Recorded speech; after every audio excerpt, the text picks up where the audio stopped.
Okay, good morning. Good morning. Thanks for coming, everybody. This is the Firewise Landscaping panel discussion, and my name is Cassy Aoyagi. I'm president of FormLA Landscaping, and I currently serve on the board with the United States Green Building Council for the LA chapter. So we're so lucky to have these panelists here today, and I'm going to introduce them, and then we're going to dive into a discussion, hopefully to clarify some of the misconceptions about landscaping and fire, and some of the natural beauties we have in our chaparral communities and how we can transform those and bring those into our own spaces and still stay fire safe. So I'm going to start with Jay Lopez. These people have so many wonderful things about them. I'm sorry, I have to read. I cannot just memorize how fabulous these people are. So excuse my reading, but here we go.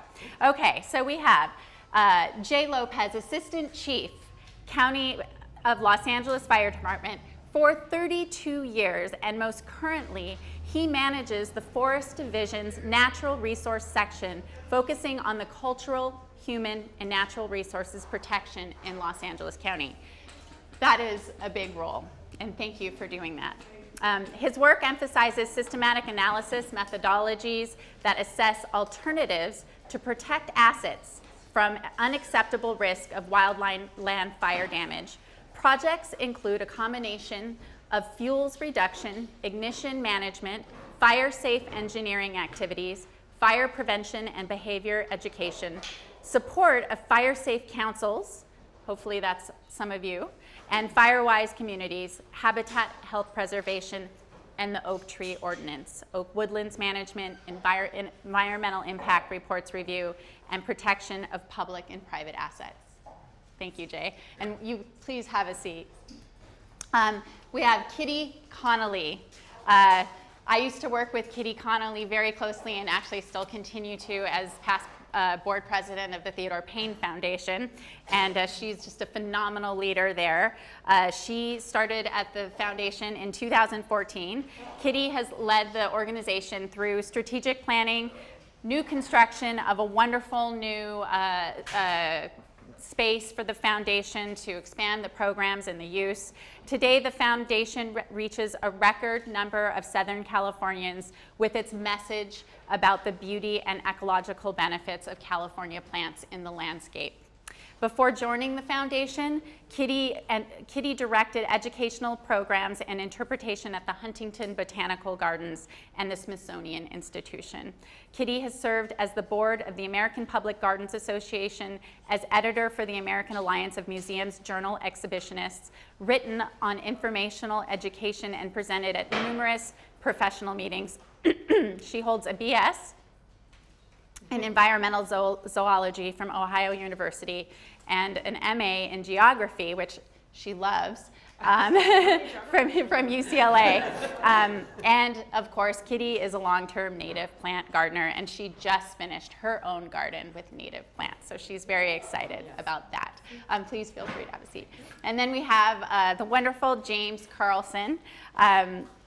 He's a proud fourth-generation resident of Sierra Madre who has worked for the city for a cumulative 23 years in a variety of departments. His current concentration includes sustainability-focused tasks within the Public Works Department. James oversees the stormwater, urban forest, solid waste, energy, air quality, low-impact development, and contributes his efforts towards Sierra Madre's paramount goal of drought-resilient strategies. James is a founding member and situational leader of the Rio Hondo San Gabriel Water Quality Group. This consortium of San Gabriel Valley foothill cities is currently working to revise its enhanced watershed management program with science-based, locally distributed projects, as well as major regional projects that will restore and revitalize beneficial uses within the upper reaches of the Rio Hondo and the San Gabriel River watersheds.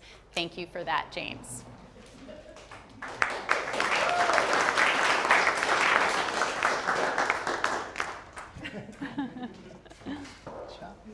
Okay, so I want to start this off with a big picture question, and I'm going to start with Jay. What does climate change mean for California's fire danger? It's evident what we've seen lately in our environment. In the last 3 years, we had a significant fire every month of the year in California for the last 3 years. Also, in the last 20 years, even more, I will venture to say, haven't seen the latest statistics, but the last 20 years and more, last 10 years, the largest fires in California had happened in the last 10 years. So that's evident of some change, and it can be attributed to climate change. That's how we see it, and how it makes it difficult for us to do business because it's not business as usual. We're looking at a new norm, and that is what the fire agencies and the government agency we're dealing with nowadays. Okay, and just to chase to that question, when is a good time for people to start thinking about fire safety?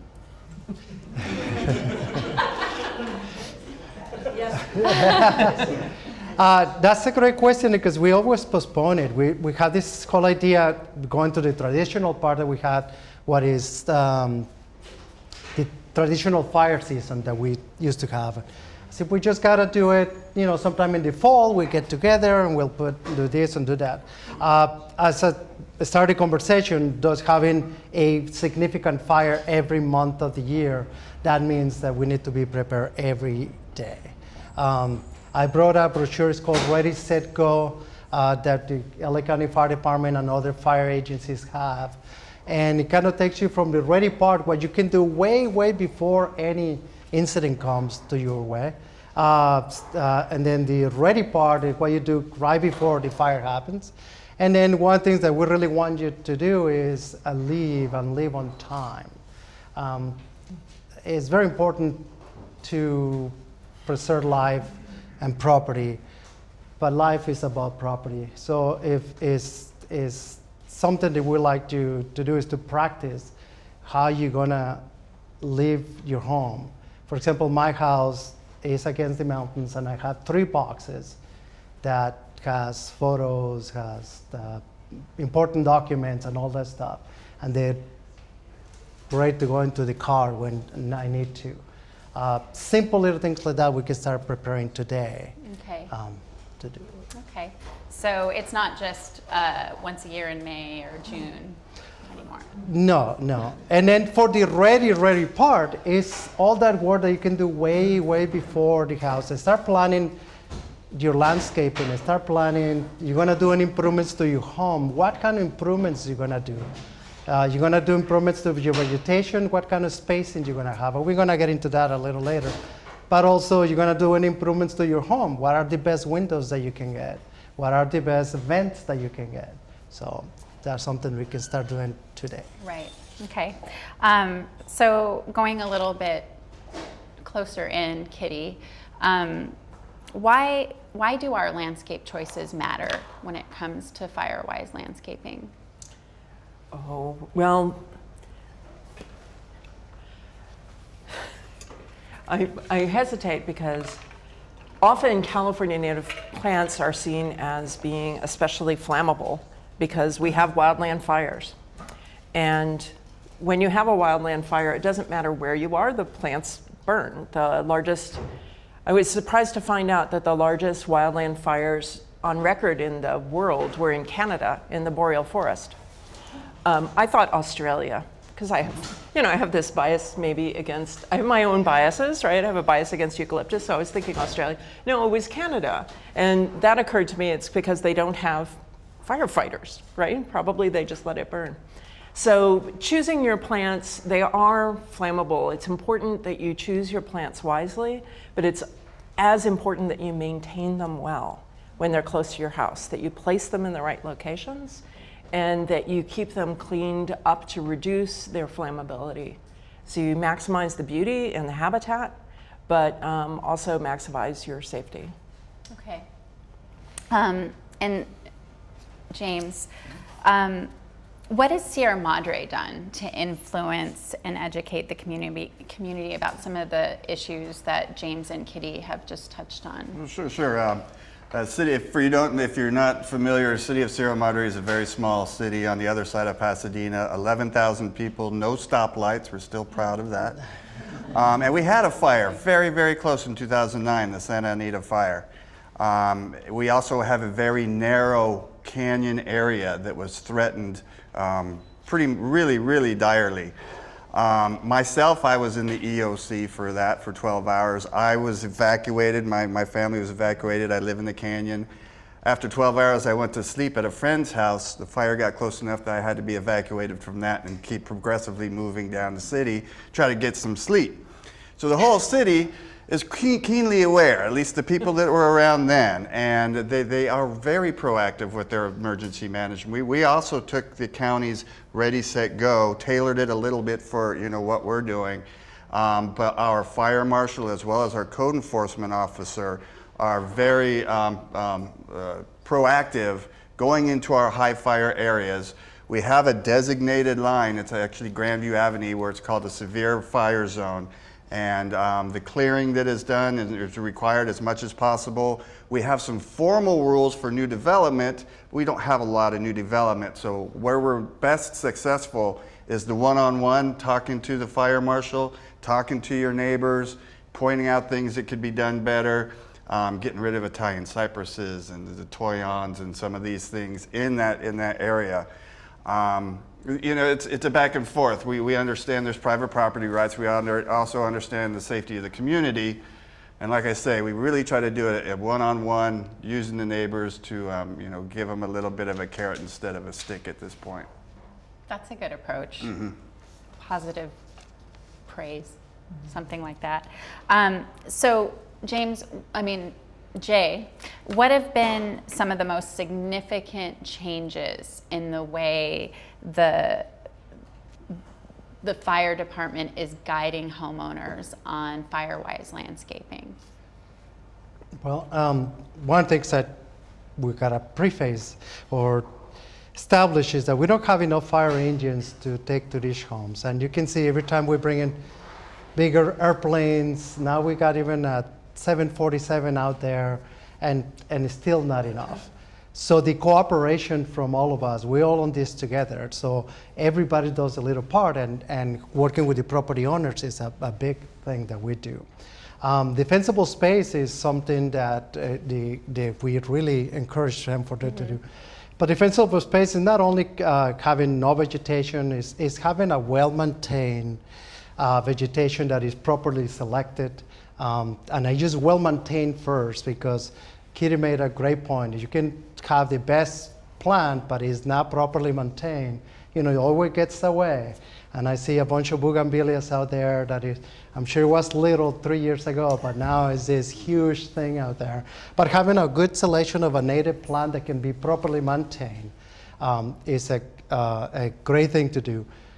Everything burns in the right conditions. So nothing is meant to stop a fire. It's meant to reduce the fire impact to the home. So the two fire impacts, you have the flaming front that it will come into your home, or the embers. So when we work with the citizens, is making them aware of the ember cast that can happen in their home, and how they can avoid that to do some damage to their home. Because you have a nice little bush right next to a window, there's a single pane, and it's enough heat that bush can create to crack the single pane. Now you have an open house. Yeah. I also have a little flyer out there that it said even the best built homes can burn, and the selection of a palm tree right next to a chimney or something like that can compromise the best structure out there. Mm-hmm. So it's the combination of factors, and we gotta talk about all of them, but we like to stress that it's a team effort. So we do our part, and the citizens do their part. Mm-hmm. You talked a little bit about the embers. How far can an ember travel? Depends on what is the ember comes from. So if it's your regular native vegetation you have in the hillsides, probably about a mile. But 2014, we had the Colby fire in the Glendora area. We have a fire station on just south of, in Azusa, right there with the center of a town of Azusa. And Glendora is about 4 miles. And we had actually a palm frond, a piece of a palm frond land in the parking lot as an ember, and it's still on fire. And that was 4 miles away. When things change completely is when the fuel type changes completely. So when it goes to the homes, now, if the homes start catching up on fire, now anything can happen. Because now you have actually tar and roof shingles and anything that we keep in the home that can become an ember that can be several miles away and still can ignite something. Which doesn't necessarily have to do with the surrounding landscape. Absolutely. Right. And in one of the pictures that pops out once in a while right there, it shows Santa Rosa and how you can see it went from home to home to home. A lot of the vegetation is actually not really impacted or is scorched because of the homes were burning. So that's what we try to avoid. So is it more of an inside out thinking as well? Or is it more of an integrative thinking, not just about the landscape, but also about the home? So there's stuff that you have control of. And the first thing you have control of is your home itself. I use the example of the car industry. The cars that we build now, you can have a 35, 50 mile an hour head-on collision, and not recommended, please, and survive because the cars are better designed. We haven't changed the freeways, we haven't changed the environment, but you can make the cars safer. You can take that same thing to earthquakes. We make it homes for earthquakes. So you can take the same thing on the design of the home itself. And you start from the home out. And again, you can have a very safe home, and that's what I brought that brochure right there. But you put the wrong selection of vegetation around your home, now you're taking some of that resistance that you had built in the home by not having the proper selection or the proper maintenance. So it's a combination from the house and start looking out. It's a great way to put it. Okay, so it's a bigger picture. It's a bigger picture. And speaking about which plants, Kitty, at the Theodore Payne Foundation, what plants do you guys recommend, your top 3 to 5 for Firewise Landscaping? Well, I'm afraid to say because one of them is Toyon. Well, we have a fire management demonstration garden at the foundation that's on the hill behind one of the sales yards. You go through the sales yard and go up the hill. And up there we have lemonade berry, which is really good. In general, what you're looking for are plants that have thick evergreen leaves that don't create a lot of waste material through the year. And so fluffy seeds, they're okay if you clean them up, but you really don't want to have material there. You don't want to have fuel. So things like laurel sumac, a really good plant, Toyon, lemonade berry ceanothus, which is got really nice leaves that stay on for years, but good hard little leaves. One of the things about native plants that makes them pretty decent to have around your house is a plant is much less likely to burn if it's hydrated, if there's water in its cells. Okay. And native plants take very little water to remain hydrated. So you could have a plant, you could have a tropical plant, but if we're in a drought and we always have these fires when it's 100, 105, 110 degrees. Right. So these plants dry out, but the California native plants are adapted to being in high temperatures. So they dry out more slowly. They're less likely to dry out. Right. So they're gonna hold that moisture. So plants that, kind of big foundation shrubs are the ones we recommend. Yeah, so that's when I drive around the city and I look at the Verdugo Hills and the Angeles Forest, all that green are these plants that you're talking about that are holding their moisture all the way into the October when the first rains come. Right, the green plants on the hill are the natives and the brown are the invasive grasses, mostly. Okay, and we will get to those invasive grasses. I want to start maybe trying to make a little bit of a connection. I feel like, James, you have so much experience in sort of the bigger city management and bringing a bunch of different areas together. How important are public landscapes to the changing fire and flood cycles?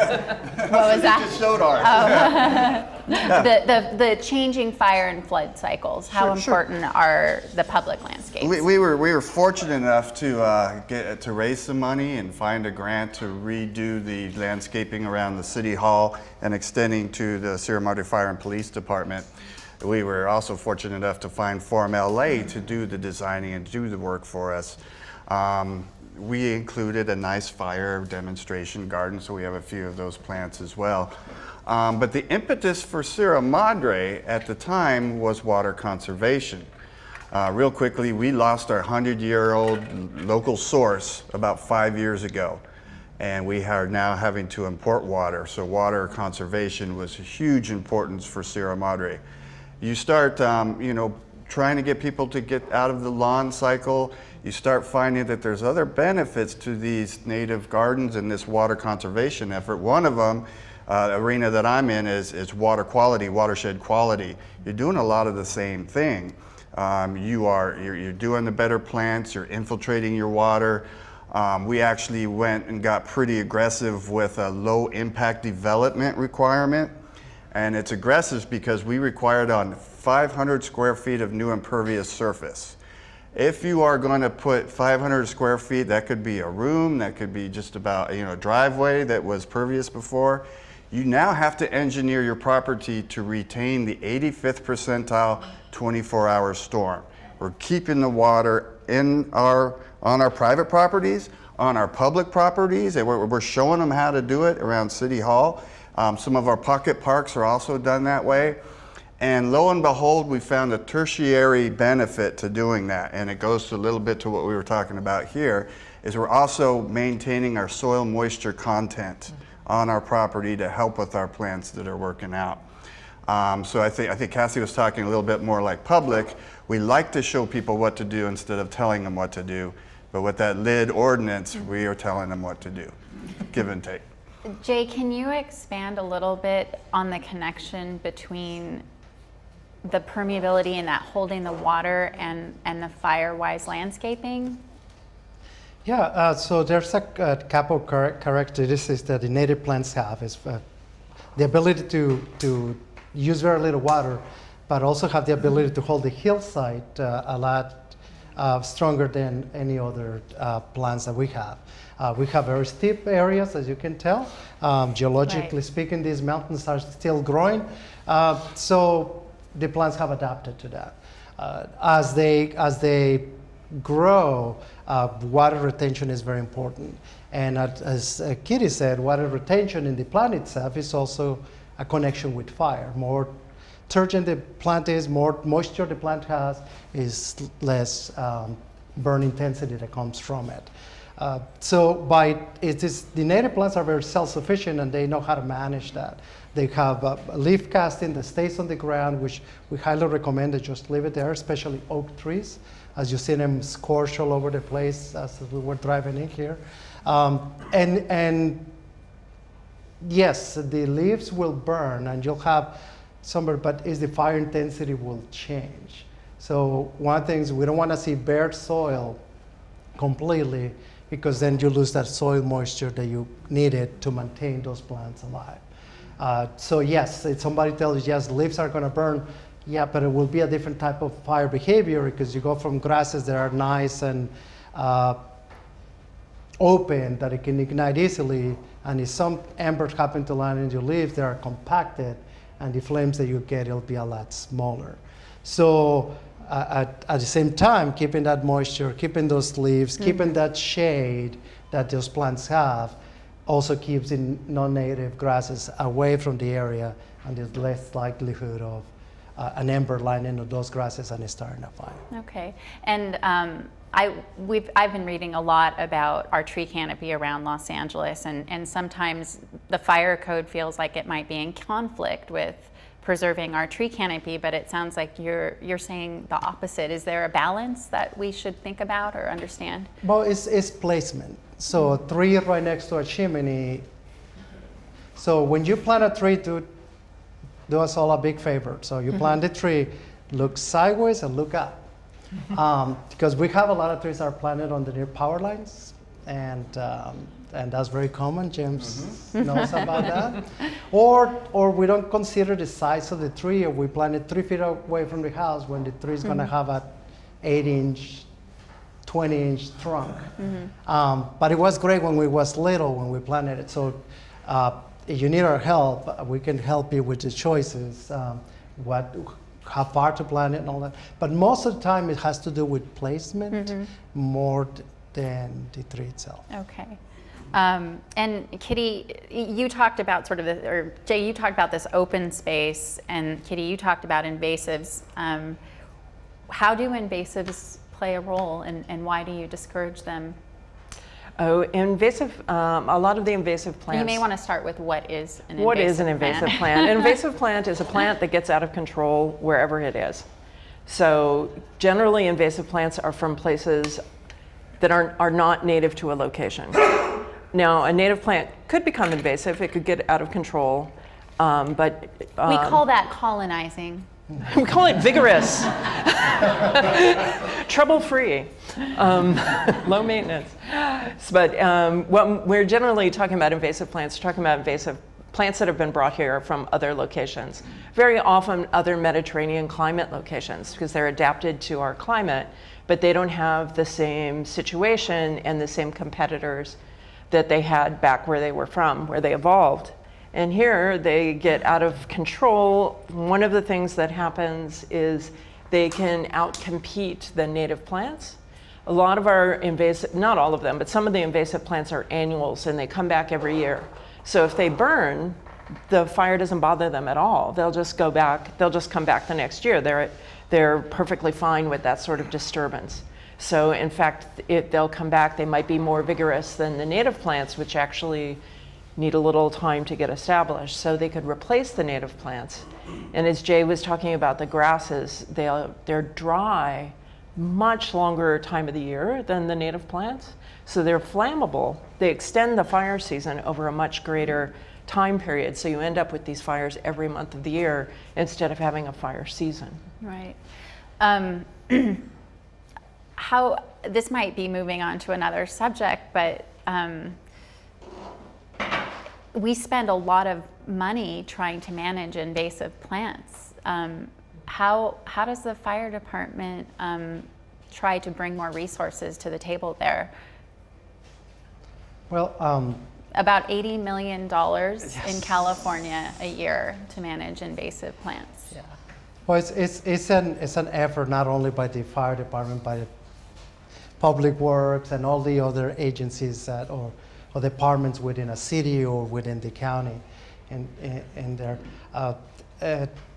there's two things that happen that creates invasive species. One, the introduction of invasive species, or the removal of the natives. And the removal of the natives can happen by choice, that is done because we want to have that space and clear for whatever reason. That's why defensible space needs to be environmentally conscious.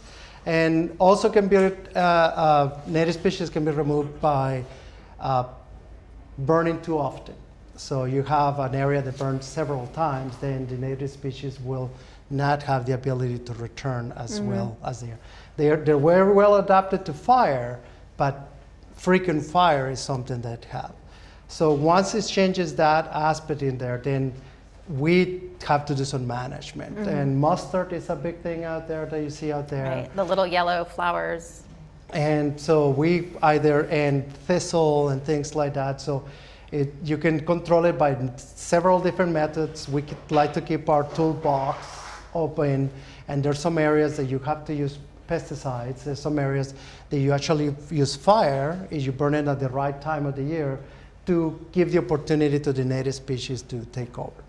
So, it's one of the things that we do. We do some vegetation management to reduce the impact of those in there. Many years ago, we used to have not only LA County Fire Department, but the Forest Service. We used to create these fuel breaks, and I think you could see it through the mountains in the 80s. It was very popular to just put a bulldozer above Sierra Madre, and everybody would have these fuel breaks, that it was just bare soil. We learned from that that was actually creating more problems than not. So you see them slowly. We don't do that anymore unless it's if we have to do it to slow down or stop the fire, we can. But one of the things that we manage a lot is those fuel breaks to try to return them to native vegetation. Interesting, yeah. And the more we don't have native vegetation, the more the invasives have an opportunity to take hold.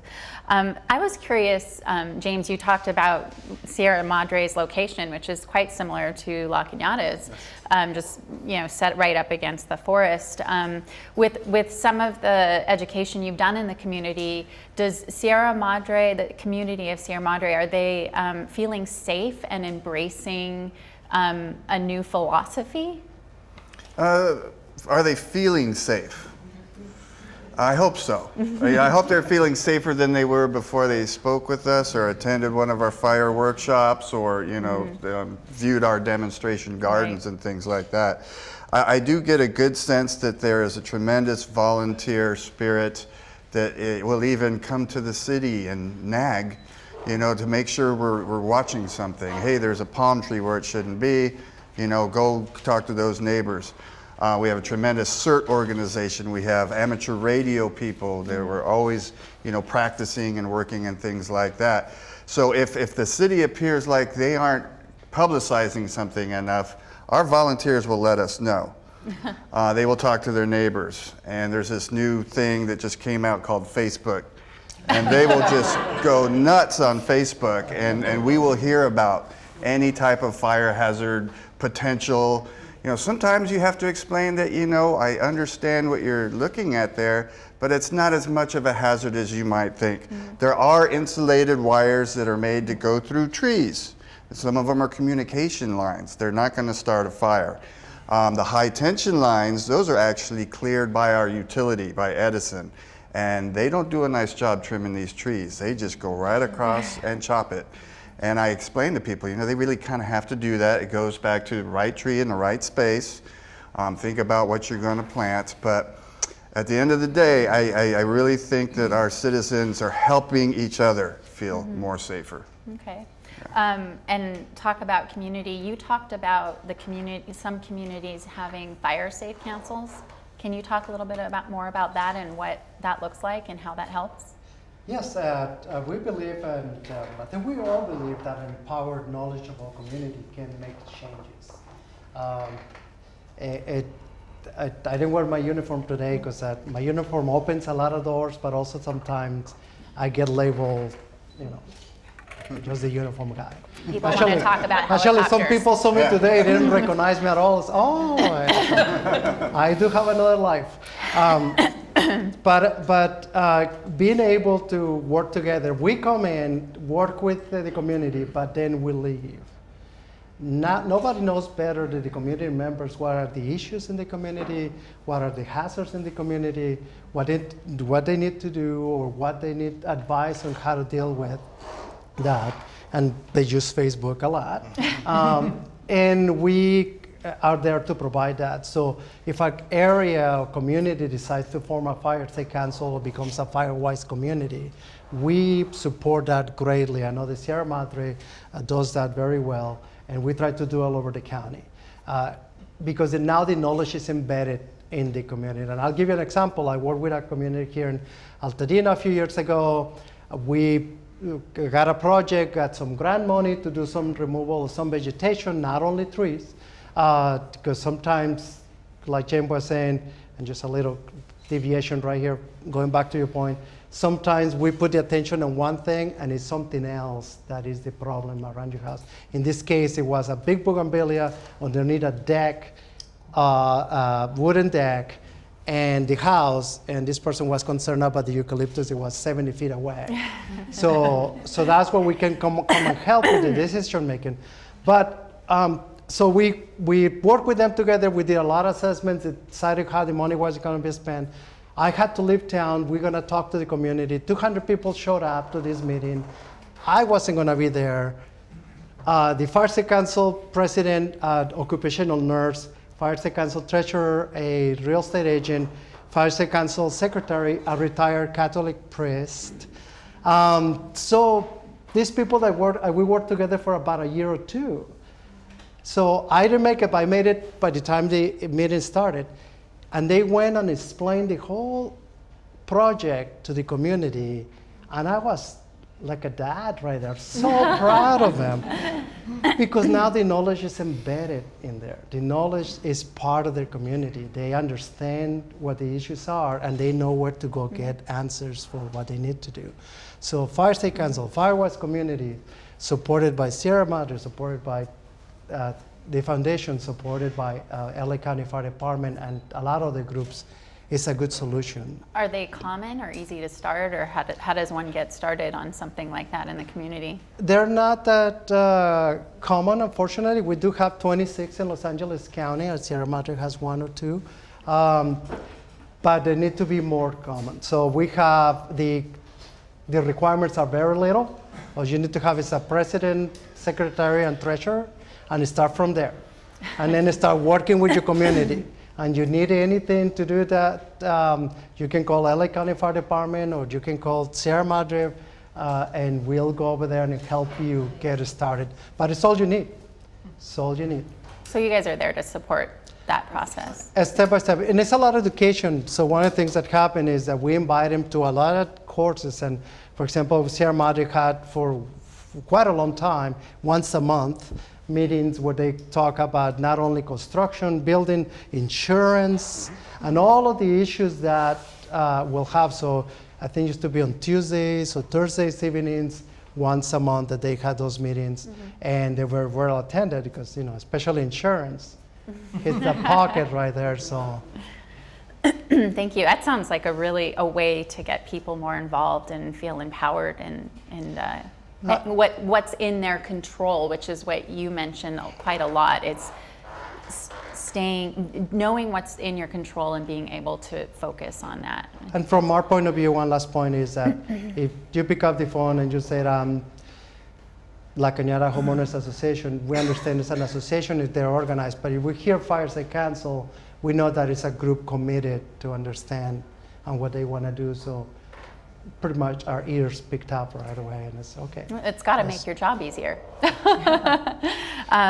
So, Kitty, how does the Chaparral community play a role in recovery of a burn area? I know you guys experienced a lot of burn around your area and did a lot of outreach after that, and a lot of that surrounded this issue. Mm-hmm. So Theodore Payne Foundation is located in La Tuna Canyon, which caught on fire September 1st last year. We were reliving our trauma this week at the office. We evacuated, and we evacuated again for the Creek Fire. Right after the fire, we started a program on education around wildfire, which is how actually I met Jay. The Chaparral is not adapted to burn, but it's adapted to recover from fire. So some of those plants are fire dependent. They regenerate after the fire, and some re-sprout from the fire, and some have seeds that require smoke in order to germinate. Fire is actually not the issue for them. Most of them, it's smoke, which was kind of a surprise to us. You can trick them with liquid smoke from your kitchen into germinating. So it's like you don't have to have a little fire at home to grow these plants. So one of the things that we were very concerned about after the fire in La Tuna Canyon, which is quite steep, was debris flow. And the firefighters did a superb job in this fire. Only 4 houses were lost, and about 500 houses were in the interface of the fire. So they let the fire burn right to the property lines, which reduced the fuel for future years, and it meant it would regenerate together, but it left a lot of exposed slopes. And last September, we had the illusion that we would have rain in the winter. So there was a big concern about debris flow. One of the things that the foundation took on was an education campaign to encourage people to let the chaparral regenerate on its own. Those plants, especially, I mean, lots of them are going to resprout. They have very deep roots, 30 feet deep, and they're going to hold those slopes much better than anything that was planted new. So in our community on Facebook, we had people during the fire saying they wanted to reseed the slopes. You know, the fire was still burning. I mean, I understand you don't want to see this slope over your house, but in order to do that, you would have thrown out who knows what seed to start with. So we might have ended up with more invasive plants, but there was no rain, so they weren't going to germinate anyway. And if you were going to water it, then you would be encouraging the slope movement. So we spent a lot of time. It's like the chaparral will recover. It has adapted to a fire regime of about 30 to 50 years. It had been 50 years since La Tuna Canyon had burned, so it was naturally appropriate, although not welcome occurrence. So the plants were ready to recover, and we saw a great recovery within, I don't know, maybe 6 weeks. There was resprouting. I think maybe 4 to 6 weeks. Laurel sumac and Yeah. others in the wild cucumber were sprouting within weeks. Oh, the cucumber it was really excited about that. The whole slopes were covered with it. Plus, since then, we saw a lot of wildflowers that only only germinate after a fire. So we've actually started going out and seeing what unusual species we find. And because I can't help myself, Roger's not on our panel this morning. He's on our panel this afternoon. But Roger, just raise your hand. Roger has documented on this place called, you said Facebook? Facebook. What's the page? Is it your own page, or is it the California Native Plant? Actually, I've documented for Theodore Payne. Okay. We went out in April. Okay. And iNaturalist is the website. Okay. Documented specifically what we saw. Yeah. It's So like 300 and some odd species. I know, it's incredible. If you are a plant nerd, this is a place to go. You will love the documentation, and it's just beautiful to see these plants just coming back after such a disaster that broke people's hearts and created such loss, and then you see nature doing this work. It's really amazing. So we get a return on investment from fire. How about from some of our Firewise landscaping choices in the community? Have you looked at how Sierra Madre, everybody cares about the bottom line when we make these choices. Is there a return on investment? Sure. And I know Cassy's going to ask me this question. She did at a previous panel, so I've been thinking about it. And what I answered last time, we were looking at water conservation, drought tolerant planting, things like that. And I have a real specific, way to talk about Sierra Madre with that.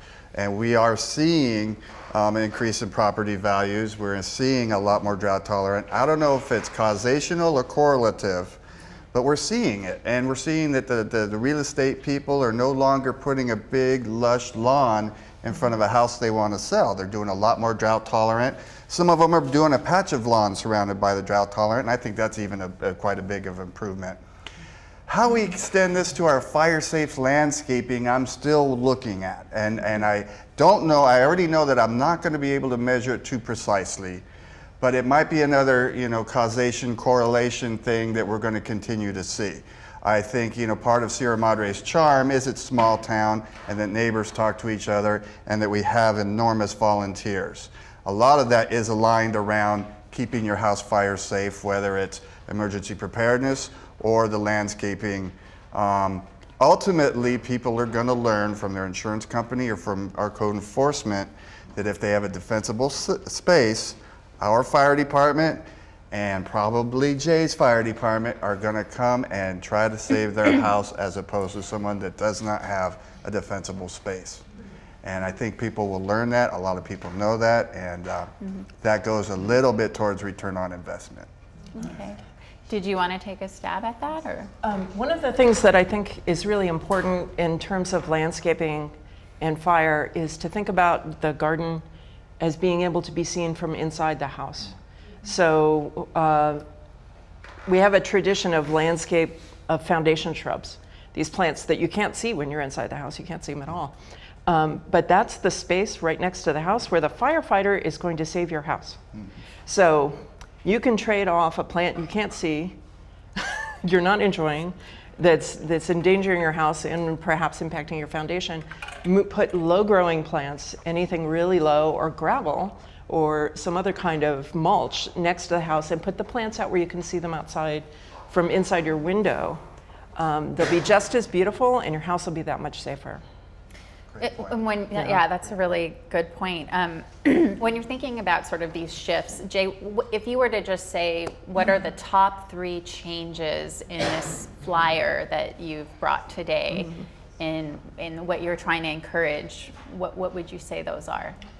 Well, I think it'll start changing our traditional thinking. We all have that idea with that nice lawn in the front of the house, Right. with the plants right against the walls of the house, and so to give an example, Dr. John Lyle in Cal Poly Pomona in the environmental science group right there, he had a great set I love. He said, you take a little dab of that, and he meant the vegetation on the hillside, and you bring it over here. And I cannot stress enough the proper selection and maintenance. That's probably one of the things that we're gonna keep saying as much as we can. The proper plant selection and maintenance. Because you do plant selections for the root system because you gotta be careful that your water lines or sewer lines doesn't get impacted, don't you? And so, or your foundation doesn't get impacted. So think about it the same thing for when you're dealing with the fire. And the nice thing about it is that native species provide you quite a bit of choices and selection on that. At the same time, assisting your home to be fire safe. And also the idea that you have plants that are fire adapted and that they can come back from fire without compromising your hillside.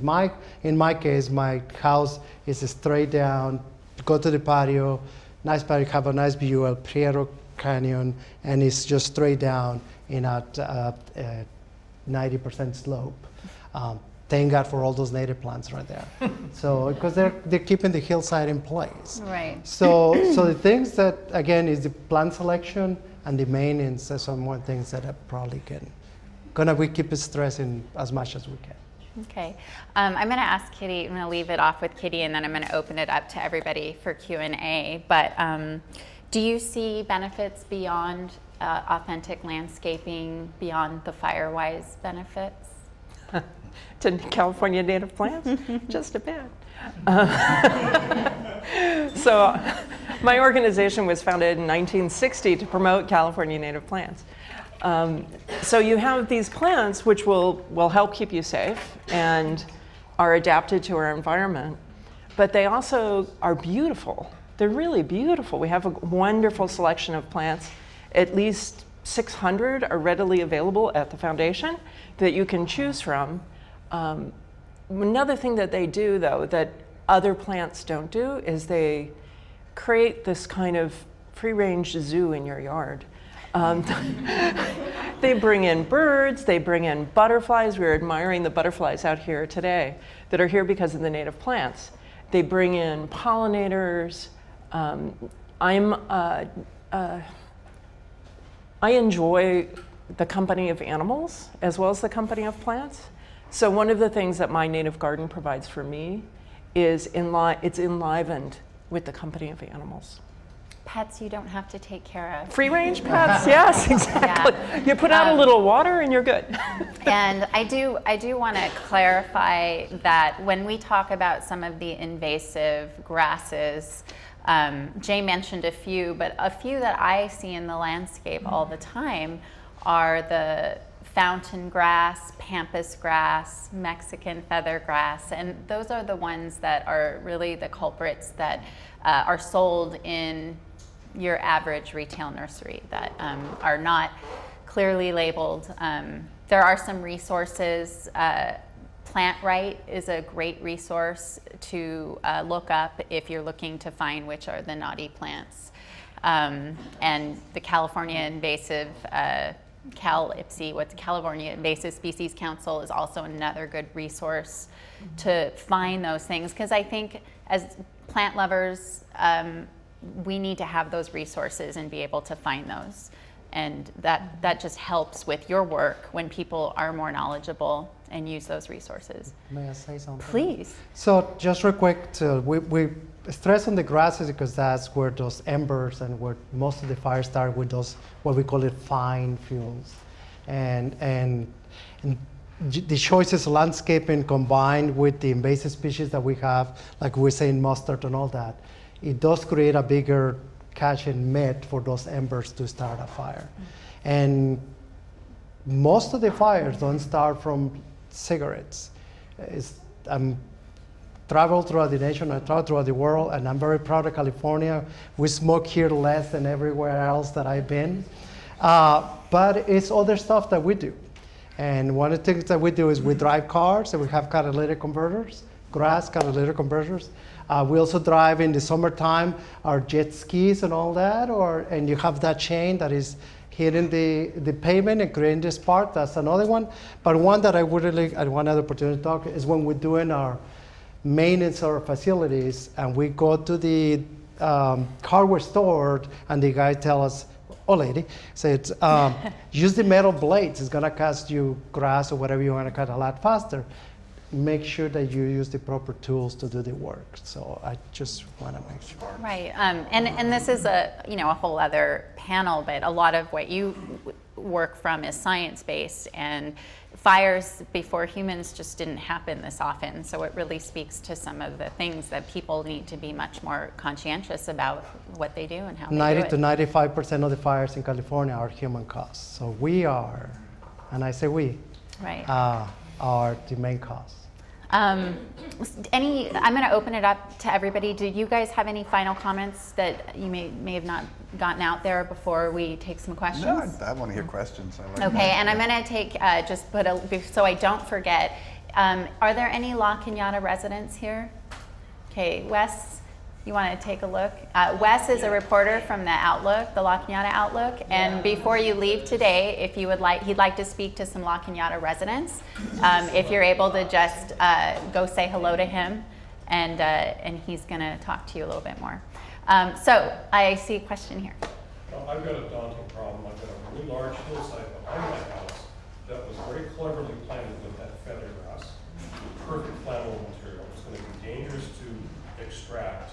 But I want to find out if there are materials that would choke that out and the invasive species so that I can prevent that remaining feather grass that might be there and the invasive grasses that are sure to just simply recede. Easier on flatland. The Sierra Madre residents, when we were offering them a couple dollars per square foot to remove their lawns, came up with sheeting, with cardboard sheeting. And it actually worked pretty well. I don't know all the fine details of how they do it, but I drive by and see that it worked really well. It just was you're able to get the grass up. On level surfaces that works, and all Yeah. rubber and plastic sheeting. Yeah. But on a 45-degree slope, Yeah. that's not feasible. Right. I'm looking to see if there are particular species of plants that will choke out that grass on the slope. Naturally. What's that soil like? Okay. Decomposed granite. So real loose. It's very Yeah. When I plant back there. It's also treacherous to work on. And I would assume it's a full exposure. Yes, very full exposure. Yeah. But I it's would- the dumbest material in the world to be planted there, and I've got to get rid of it. Oh, it's Big Sur's full of pampas grass. So I would be tempted to try baccaris there to get it, baccaris, coyote bush. Coyote bush. To get it established. It's really good on hills. It should be able to get established once it's done. It's a thick mat. I would use a really low growing one because over time they can get dead material in them, which you don't want, right, on your slope because it's flammable. So you want a really low growing version of it. So it'll stay green, more green. Go ahead, Jay. And depends on the size of your hill. I will take small bites. Don't try to do it all at once because it's going to be a large work. and then Right. they will gain on you. Those grasses will come Right. back out rather fast. So slowly you conquer them as you move along up the hillside. I probably recommend you start from the bottom, start making up to the hillside a lot. And just make sure for the backeries, native plants tend to cluster. And clustering from fire behavior is also a good thing because you don't have now you have changed your whole grasses into a very thick mass of what you're gonna decide to put in there. So clustering will allow you not only to walk on there to do some maintenance, Right.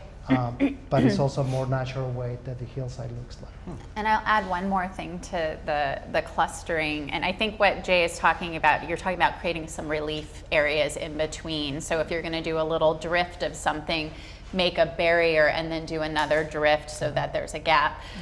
What I would also suggest on top of that with a decomposed loose soil, which is really hard to grow stuff in, is to try to, and maybe it's part of this clustering, is don't do a monoculture of a ground cover native because it's hard to know what might work there. So like a coyote bush is one of my go-tos, but also a sage ground cover, one of the very low growing sage ground covers. And so if you can get, maybe 3 to 5 varieties of very low growing things and use Jay's strategy of maybe clustering a species, clustering another species, and try to get a feel. And that's another good reason to do it in sections, because what you might find is that the section you've done, there's one plant that really, really does well, and then you can repeat more of that as you continue to do the clusters. Barb? Would you irrigate with drip line? That's what we did, and it was somewhat successful, but it's hard to manage drip line. Yeah.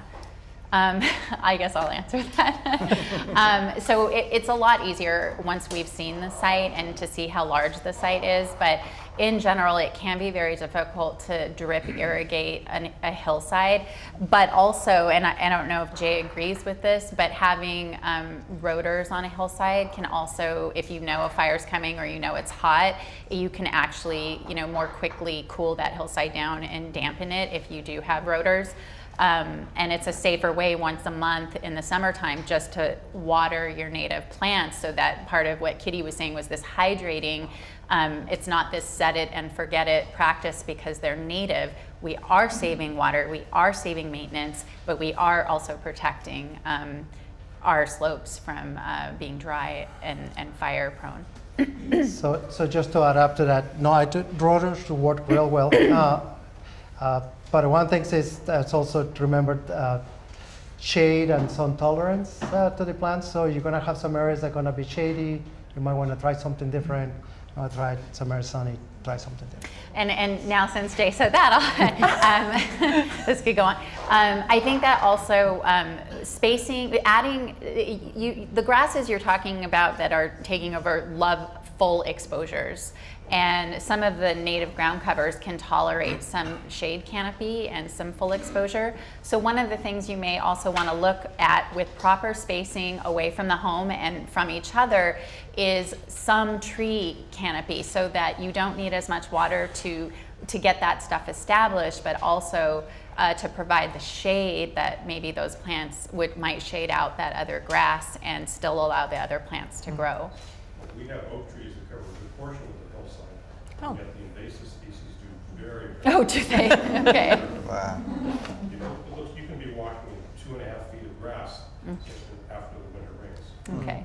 Do you allow the oak leaves to lay on the ground? On the upper hillside, I do. Yeah, because the oak leaves are very effective way to remove. They Yeah. can't compete with the grass. And I have the grass cleared every year. Yeah. This is something we talked about mulch together, and you're really talking about mulch when you're talking about this oak leaf litter. What about spraying a mulch out on that hillside as a first start? A thick layer, 12 inches or something. But you got to be careful with, for example, Caltrans learned that you put too much mulch into a steep hillside, gravity is going to take place. So it all depends on what type of mulch that you use. You got very compacted mulch and mulch that is actually a little longer that will kind of trap itself. That's one thing to do. It's a good choice. I would keep it below 4 inches because 12 inches from the fire point of view, will create kind of intense fire. Actually, the fire will stay below quite a bit of time. The other thing is that you don't want to put too much mulch that you'll change the soil characteristics too much. The soil still need to breathe, and so a lot of mulch will be a little too much. Okay. But it's a choice. And again, taking little steps. Yeah. Okay. Back to your clustering, we have a large open space, hillside cleared, which is cleared of dense acacia, longifolia, and acacia redlands, old dead stuff. And so we have to be thinking about replanting, but the clustering that you're talking about, what's the recommended spacing and size of the clusters? I'm sure there is a recommended spacing from the fire department. That's a good point. So it all depends how close to the house is. Our defensible space is the mandate is, and the brochure that is called Ready, Set, Go has it, these distances right there. For LA County Fire Department, so you live in LA City, on Sierra Madre, it might be a little different, but it's the first 100 feet, and it will create some spacing in there. It has some numbers in there. If it's in a flat area, it's a little different when it's in a hillside. It's a steep hillside, and it's within the first 30 feet or 100 feet of the house. Yeah.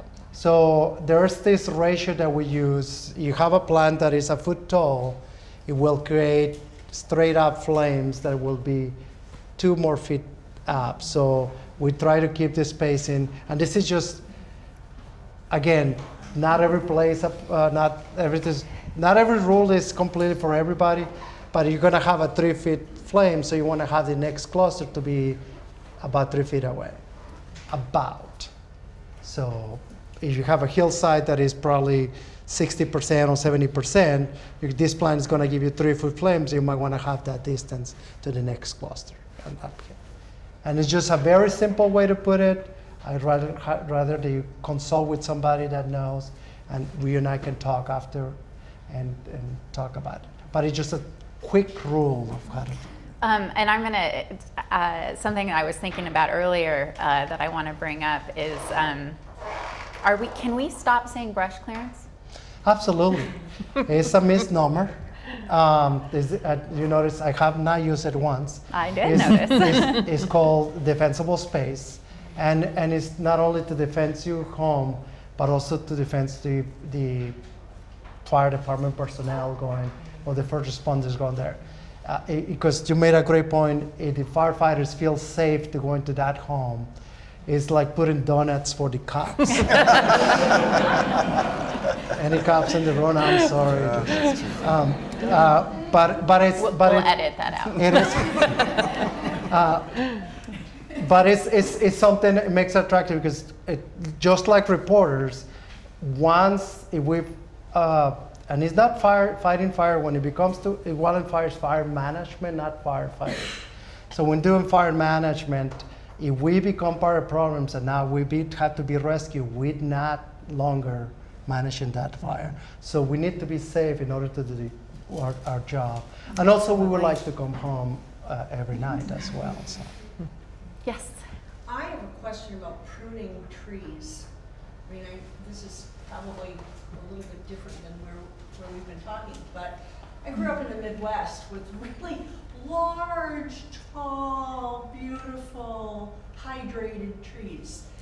And our trees that we have are very lovely and healthy, and so they grow like freaks. I mean, I've got a jacaranda that is glorious. It's a glorious tree. And we let it grow for a long time. And then I got very concerned, so we had it pruned. Oh man, it's like a buzz cut, when you enter the military. I've had it pruned several times over several years from different companies. And I'm never as happy with that tree as when it's really full and lush and has not been pruned for a year or two. I have liquid ambers along the side of my house that are wonderful wind barriers. I love these trees because when the Santa Anas blow, my upstairs bedroom would shake and I'd have to sleep downstairs because the wind was so strong. But these trees are great barriers. I understand they also are a fire hazard. And then in the back, I have a lovely, I don't know what it is. What's our tree with the cones that come down? Anyway, it's a cone tree. Very tall, very tall. Do we just lop all these things to the ground and start over? When I'm planting things in my front yard, I'm of the philosophy, I don't like to plant things. I am not one of you guys that likes to grow things. I like to put something in the ground, and if it comes back every year, hooray for me. James, did you want to talk about how we can think about our tree canopy? Yeah, it's my most common call. Believe it or not, every day I get 3 or 4 questions about parkway trees and private trees. Unfortunately, I have to explain sometimes, we can't really give you too much information on private trees other than to hire an arborist. Sierra Madre protects private trees if they are oaks, sycamores, or walnuts. So I always ask them what kind of tree they have. And if they come to me and they want to trim an oak, they may get a permit. And we're not going to charge them for that, but they have to talk to me. And on occasion, I will make them give me an arborist recommendation on how the oak is supposed to be trimmed. Same with sycamores and such. But with jacarandas, we have a ton of jacarandas. They're wonderful. They're all aging at the same time. We're getting some dead wood. All right. A lot of times we will trim to remove hazards. We don't trim our public trees for aesthetics. We simply don't have the money right now. We will trim them for health, especially if they're a valuable species or a valuable, example of a tree. But we're still losing the battle in Sierra Madre. We have so much dead wood in our liquid ambers that it's scary, and we're just not keeping up. The recent heat wave that we had, 116, that really did it. But that's not the only cause. I mean, it's 5 years of intrinsic drought that have really devastated our trees. The best I could say is get an arborist to do your trimming. If you have to do a removal, I tell my residents this, you don't necessarily need an arborist for removal, but they better be insured and bonded and all that kind of stuff. And I think the residents, do the best they can with that. Yeah. So I got to second what he said. So other cities like Pasadena, every single tree in Sepa Pasadena, native or non-native, is protected. So make sure that you understand what it is. Oak tree is protected in California, especially in Los Angeles County. So you're going to do any work with oak trees. Everything in moderation. I wouldn't go and take everything out at once. And it's all maintenance. So those liquid ambers are provided, there's a benefit for you, and you can maintain them. That's fine. There's an example that we had in Santa Monica Mountains, because a lot of people don't have air conditioning out there because they don't, they didn't need it before. So we have this lady had this beautiful house. It had this this eucalyptus mature right next, but just on the southwest of the house. But you take that tree out, guess what's going to happen? So all we do with that is just keep it maintained and well trimmed and all that. Now the type of trimming is lacing is a lot better. A qualified arborist will be able to do that. Those rejuvenation lobs that people do that they take the ends is just trouble. That's one thing I forgot. We call it a hat rack. And it's kind of trendy in some of our neighborhood cities. And they take the entire canopy off and cut nubs all the way through. Now when it grows in a nice lollipop, and I think that's what they're going for. But that's strictly prohibited on any kind of tree in Sierra Madre. And we tell our residents, test your people. Are they intending to hat rack it? Are they intending to top it? Those are words that you want to stay away from. And then one last thing I said is the timing. So when you trim the native species is one time of the year. When you trim or do some work on your non-native species another time of the year. So they're opposite. Yeah. And I just to add what they, what? How do you know when that is? Oh, well, oak trees are typically August, September pruning. Eucalyptus, pines are usually fall. You know, that deciduous trees you can go anywhere from fall to February, March. But as long as we're talking about tree pruning, nesting season is March through, you know, I would say July or so. And so we highly recommend that there is no tree pruning during nesting season. And a lot of these birds, they reproduce multiple times during that period. So I would, if you have an arborist that's encouraging you to prune, to prune, you know, in you know, April, May, June, July, I would probably not hire them. And there's only one exception to that when your tree becomes a hazard. Yes, That's safety the only first. time. Safety first. Yes, yes. Can you Sorry, explain I'll get you next. I'm sorry. Sorry. What are amber bowling alleys and how do we avoid them? Did you want to talk about that, or okay? So that's when we have these invasive grasses that are all dead in the summertime, and basically you can drive through our hills and see them right now. They're just completely open spaces that allow embers to travel for as many miles as they're on fire, and they end up landing on a rag or an old wood step and ignite your home. And so it's having this really strategic planting that we've been talking about: hierarchy, tree canopy, spacing, distance from the home, this entire package that prevents these bowling alleys, keeps the landscape and the soil hydrated, and potentially even blocks embers from reaching your home. So ember propagation happens two ways. One is an ember flying from one place to the other, catching something else on fire, but also that next in the caught on fire, now it's another ember to go to the next, so it's kind of just bouncing from, not the same ember, but just propagating from one thing to the next. So we will not break that down. So there's two ways to do it. One is by having a way for that to stop the propagation of the embers. But first of all, it will be by not having those native grasses in there. That'll be the best way. Non-native invasive. Non-native invasive grasses, yes. That will stop that in there. And then trying to maintain, one thing that we really like to see is trying to maintain the fire as low as possible, because once they get to the canopies, either the shrubs or the trees, it's very difficult to slow down the fire. So, and you might want to think about shrubs on some distance from your house as a filter for the embers, to stop the embers from coming to your house. Because a lot of people seem to think that completely bare ground around your house is going to protect it. Or gravel.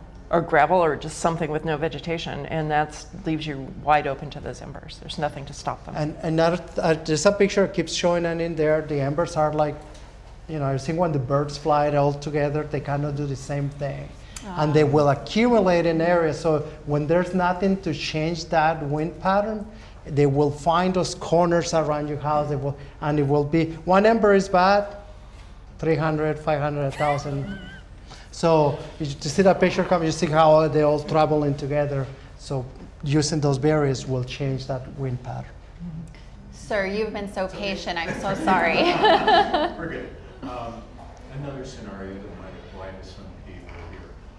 We're in Tocongo, we're up in the foothills, we're on a sloped area. And the front and back are a little bit different than some places. In front, we inherited Algerian ivy all down the slope, and a very tall deodar, which we had pruned a couple of years ago to make sure it was still good. And a couple of deodars in the back, same thing in Canary Island, corner of the fest. So, you know, also on the back, the ground cover in the back is something we were told is carpet leaf. We don't know if it is, and it has little blue flowers that the bees like. We lost an avocado tree and a white alder to drought. Basically one of everything you have? Yeah. Okay. And where the white alder was, we put in a desert willow because we understood this was a good choice to put in. But then we put in some tomatoes in the bed near where the avocado tree was. We're thinking, is there anything that sounds wrong with this picture? Is there anything that could make it more viable? Canary Island pine's kind of scary. good as it stands. I don't know what carpet That we is a use. hard question to answer without seeing it. What I mean, I have a vision of what you created, but what you just explained, but I have no idea if my vision is exactly what you have. Is there a specific concern? No, we tried to keep everything spaced away. We had some arborvitae that were right next to the house that we had cut down. Right around the house are succulents and cacti, you know, so that they are less likely to die or anything. So, you know, and again, a foundational bed that we've been using for tomatoes and stuff, but it is, like Kitty was talking about, it's at a distance. We also have a tangerine tree. Yeah. Oh, nice. Well, it sounds like just Sounds like a being fun as place. aware as you are of what you have seems like you are staying on top of the safety issues. Yeah. Well, just yeah, real quick, please. the Canary Island pine is something we wouldn't allow to be planted in above our fire zone. We're not going to people and telling them to take them out unless they're The dead. city planted them. Yeah, well, In the backyard, the city planted yeah, them. but that's the only thing that kind of piqued my mind that we would be a little concerned So about. the deodars are okay? Are you in La Cañada? No, we're in Tahanga. Tahanga, okay. But in La Cañada, it's had the same thing, and in other part La Cañada is those thousands and thousands Theodore cedar trees. And some 20 years ago, I came and consulted with them because they wanted all removed because they were fire hazards. And I said, well, first of all, there's more fire hazard with the wood shingle roofs than there is the other cedar. So once again, it's just proper maintenance, proper spacing, and that will work. We do something that's called field modification, and Sierra Madre does the same thing. So if you're gonna build a new home, you give us your landscape plans and you're in that fire hazard survey zones, and we review your pine choices, your plan for your choices and the spacing, and we work together with you to maintain that for many years to come. In existing homes, we don't do that, but we can do it through defensible space. And this is for the LA County. For the LA County, but we can talk, and we make incursions into LA City once in a while. was wondering. Okay. The black shirt? Yep, that's you. Oh, sorry, I can't see from here. We belong to a homeowners association, and when fires are around, we get requests to turn on the sprinkler system for our common area. And does that reduce your water pressure for doing your work? Do you recommend turning on the rotary heads on the hillside property? Or is that something that makes your job harder because you don't have working water pressure? How big is the common area? We've got about 40 acres. Hillside. Well, all depends, because if you go into an area that you have a single line, they have maybe 4 or 8 inch line, that you have enough to provide all those homes with it, and everybody were to do the same thing, it might have an impact. The main concern that we have is you're in an area that your water source is limited, and that happens in, for example, Santa Monica Mountains. You just have 2 or 3 water tanks, and that's all it is. Then you have to be careful. If you're in an area you're connected to a main line closer to the city, you might be okay. So each situation is different. We have that typical picture that we have people on the roof watering. Right, that's what and you I- want to avoid. And actually, There's a funny one in here. there's one that I sent that we have Richard Nixon in the Bel Air fire in 1961. Did it show in there? No. Yeah. So that's a typical thing that we'll do.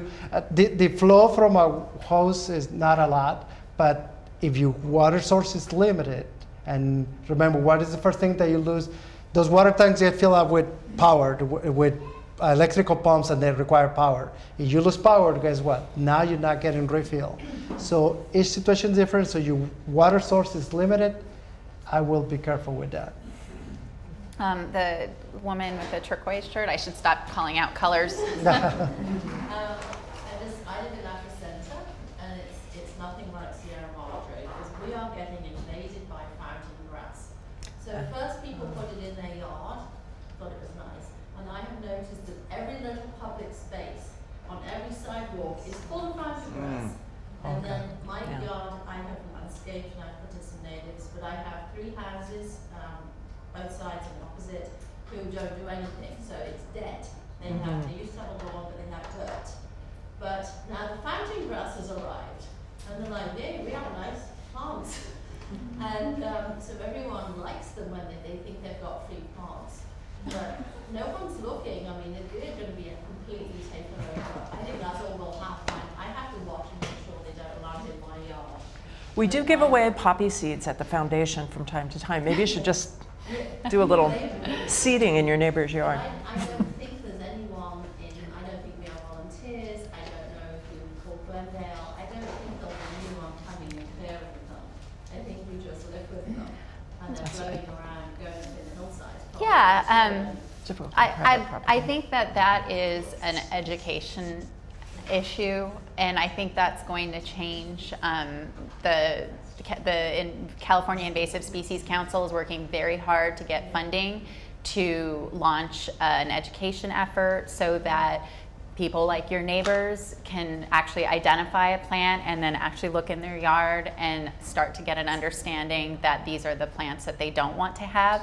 And it's going to be a little bit like the lawn campaign. You know, it just takes water, it doesn't support life, it doesn't, do anything, for your beauty. So it's a process, but I do believe that process is going to take place. The gardeners are not educated. I'm sorry? The gardeners, they do have a garden, the gardeners aren't educated. They cultivate it to be a plant. So, Well, that's also going to change. At Theodore Payne Foundation, we're starting a professional certification program for gardeners in native plant horticulture. And you all can send your gardeners to the Theodore Payne Foundation. Or your neighbor's gardeners. Or your neighbor's gardeners. And I think I have time for 2 more, so I'll take the green shirt. I have a little patch of grass. It's probably about as big as 6 parking spots. And parking is difficult on our property. And so I use it for guest parking, and when I wash the car, I pour it up on there. It's currently planted with St. Augustine and something else. What if I took out the St. Augustine and put in something like buffalo grass? Is that a good second choice, or is there something better for that? What are you trying to accomplish? Well, I'm just trying to use less water. Got it. And I could leave it the way it is. It's got some little sprinklers on it. It's watered a couple times a week, but buffalo grass, maybe you water every other week. And you still want to park a car on it? Yeah, I need it for parking, for guest parking, because it's very tight up there. And also, if I wash the car, it's a good place because the water doesn't run down the street. It goes in the drain. Yeah, so that's an experiment of what is going to tolerate the vehicular traffic. And one of my favorite go-tos for native grasses is sedge grass or Carex pragacillus, Carex panza. They're very, very, very similar cultural qualities. Hold on. Yep. Sage grass or Sedge, S-E-D-G-E. Yeah. what was the other one? It's the common name. Go to the Theodore Payne Foundation. They'll tell you what to do. We'll set you up. Yep, they'll set you up. I'm going to take one more question here. Well, you brought up an interesting point about your source of water in Sierra Madre. I think there needs to be a discussion about public acquisition of water sources. In the Crescenta Valley, we draw a lot of water from wells, and our groundwater the table has rescinded. And if you look all over the hills here, oak trees even are dying of the loss of water, their inability to rehydrate their leaves. If you look in front of Descanso Gardens here, the cedar trees are all dying. And so we have to come to some sort of a decision as to whether it's worth it to have these beautiful trees die and become a greater fire hazard, or whether we start to import more water and take care of what we've got better, because you can't get rid of everything. We need to make some decisions about what our sources of water are and how we apply them to what we've got. And I'm surprised that there's so much dead vegetation here at Descanso. What's being discussed here about that?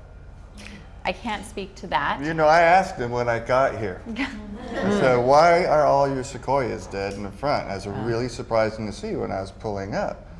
And they'd been losing the battle for about 5 years, same with the sequoias in Sierra Madre.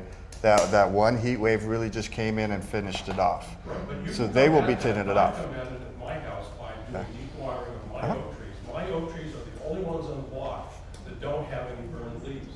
And Okay. I've done this at the expense of more water consumption. Well, but typically I tell my residents, and it's really typical, and it doesn't work for everything, 15 gallons a week for a mature tree.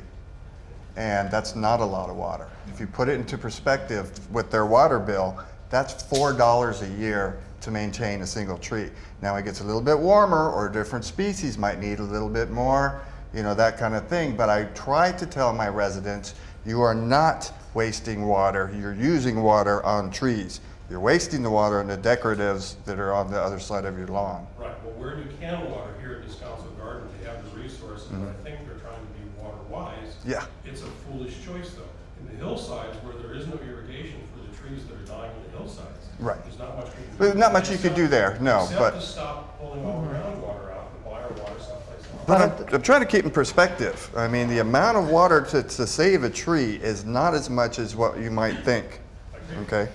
And also go back to plant choices. So those redwoods out here are out of range. They're from the coastal areas, the Bay Area, where they get all that fog every year and all that. So They don't want it. Right. No, well, the way they receive the water is different. They get the water to these leaves. It's only the only species that get water to these leaves here in California. So they're out of range. So again, goes back to that thing, the spacing and choices that we make. Yeah. I would say on behalf of Descanso, a lot of our ideas are this idea of the right plant in the right place. And these redwoods, we've seen them struggle during the drought. And our staff is coming up with plans on what to do with these redwoods out here where it's hot against the asphalt versus if you go into our ancient forest, there's right there by the stream. So the right plant, the right place. Yeah, and we're going to end it here, but I do want to say that on record, before this drought, we have the wettest 100 years in history.